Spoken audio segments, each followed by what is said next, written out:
Hey, bienvenue pour la deuxième saison du podcast Alexia vous raconte. Des personnes ont partagé leurs témoignages, leurs combats, leurs miracles et j'ai choisi de les réunir sur ce podcast. Ces histoires que je vous raconte vous montreront qu'avec Dieu, il y a toujours une raison d'y croire. Pour ce nouvel épisode, je vous propose d'écouter l'histoire de Sandrine, qui à l'image du fils prodigue s'est éloignée de Dieu, mais a retrouvé le chemin de la foi. Épisode 12. Alexia vous raconte l'histoire de Sandrine qui a renoué sa relation avec Dieu. Je suis née dans une famille chrétienne et aussi loin que je me souvienne, j'ai toujours été à l'église et j'ai toujours considéré Jésus comme un ami pour moi. Moi c'est Sandrine et voici mon histoire. J'avais 5 ans lorsque j'ai décidé de suivre Jésus et de me confier à lui. À cet âge, tout semble simple et facile. Dans mon lit, le soir, je lui racontais mes journées. Je partageais à Jésus tous mes problèmes, mes joies, mes pensées. C'était mon confident, mon meilleur ami. Mais dans l'église que je fréquentais, en grandissant, je me sentais de plus en plus seule car il n'y avait personne de mon âge. Aucun jeune chrétien auprès de qui je pouvais réellement m'identifier. Et au fond de moi, j'avais besoin de me sentir aimée, acceptée, de me sentir spéciale. J'ai donc recherché cet amour auprès de mes amis à l'école. Je savais que Dieu m'aimait, mais cela ne me suffisait pas. Petit à petit, j'ai noué des amitiés avec des personnes de moins en moins fréquentables. J'avais besoin de cet amour, une dépendance affective auprès de mes copines, puis de garçons. Sans m'en rendre compte, je m'éloignais petit à petit de Dieu. En parallèle, je continuais bien entendu d'aller à l'église. J'avais même intégré le groupe de jeunes et malgré le fait d'avoir désormais des personnes de mon âge autour de moi, j'avais toujours ce sentiment de ne pas être 100% moi-même, de ne pas pouvoir partager tout ce que j'avais envie de partager. J'étais comme enfermée dans une bulle. Le temps est arrivé où j'ai intégré une école d'infirmière et là, j'ai découvert les sorties, les boîtes de nuit. Je sortais énormément. J'allais de moins en moins à l'église car je travaillais beaucoup. Et ma vie se résumait à école d'infirmière, job étudiant, sortie avec les copines. Et je m'éloignais encore plus de Dieu. Auparavant, c'était mon confident, mon meilleur ami. Aujourd'hui, nos conversations se résumaient à « Pourquoi ? Pourquoi ai-je échoué, Seigneur ? Pourquoi est-ce que je me sens seule ? Pourquoi as-tu permis que je rencontre cette mauvaise personne ? Pourquoi suis-je passée par cette relation toxique ? » Ou lorsque ce n'était pas pourquoi, c'était des conversations autour de « pardon ». Pardon d'avoir péché. Pardon d'avoir fait cette bêtise. Pardon de ne pas avoir prié. La relation que j'avais avec Dieu avait complètement changé. Ce n'était plus une relation d'amitié. Cette relation de père à fille que j'avais, quelque chose s'était cassé. Je ne me sentais plus digne d'être avec lui, d'être acceptée par lui. Mais j'avais toujours la conviction qu'il était présent, qu'il était à mes côtés.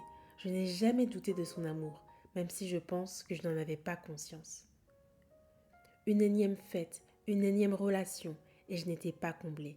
Un sentiment d'avoir fait le tour, sans jamais réellement être satisfaite, sans jamais réellement être heureuse. Toutes ces joies, ces rires restent éphémères. Au fond de moi, je savais que la vie que je menais ne me convenait pas.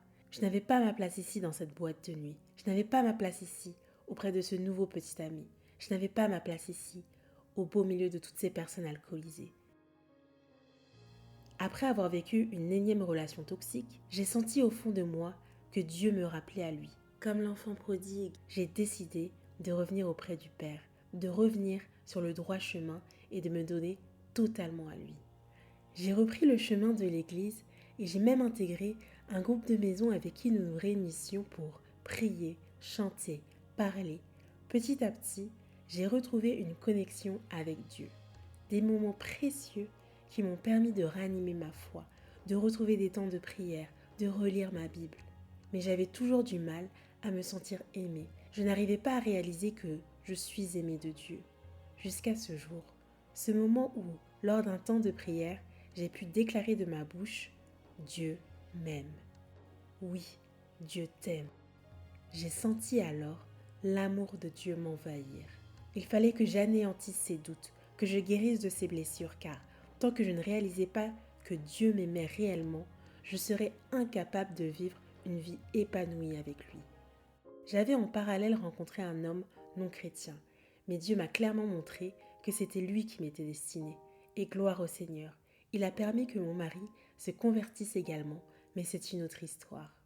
Nous avons intégré une nouvelle église où nous nous sentions 100% nous-mêmes, où nous pouvions être libres, vivre une relation entière et en toute franchise.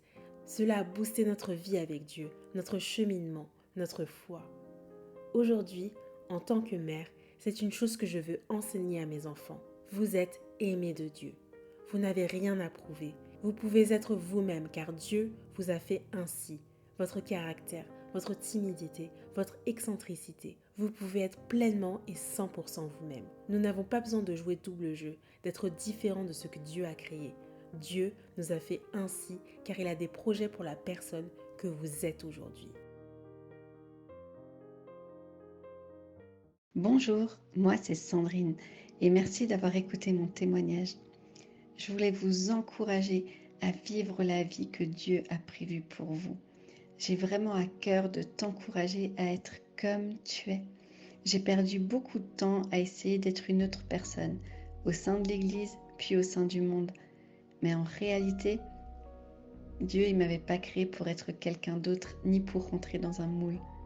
Et d'ailleurs, j'ai un compte Instagram et une entreprise qui s'appelle You're Blessed que j'ai créé justement pour accompagner toutes ces femmes chrétiennes qui se sentent perdues au milieu d'une église, d'une religion dans laquelle elles ne se sentent pas à leur place, perdues au milieu d'un monde où elles ne trouvent pas leur place non plus. J'espère que ce témoignage t'a plu et fortifié. N'hésite pas à mettre un commentaire et des petites étoiles afin d'aider mon podcast à être plus visible. Si toi aussi tu as une histoire à partager et que tu souhaites que je la raconte, envoie simplement un mail à alexiavousraconte@gmail.com ou envoie-moi simplement un message privé sur ma page Instagram Alexia vous raconte. À la semaine prochaine!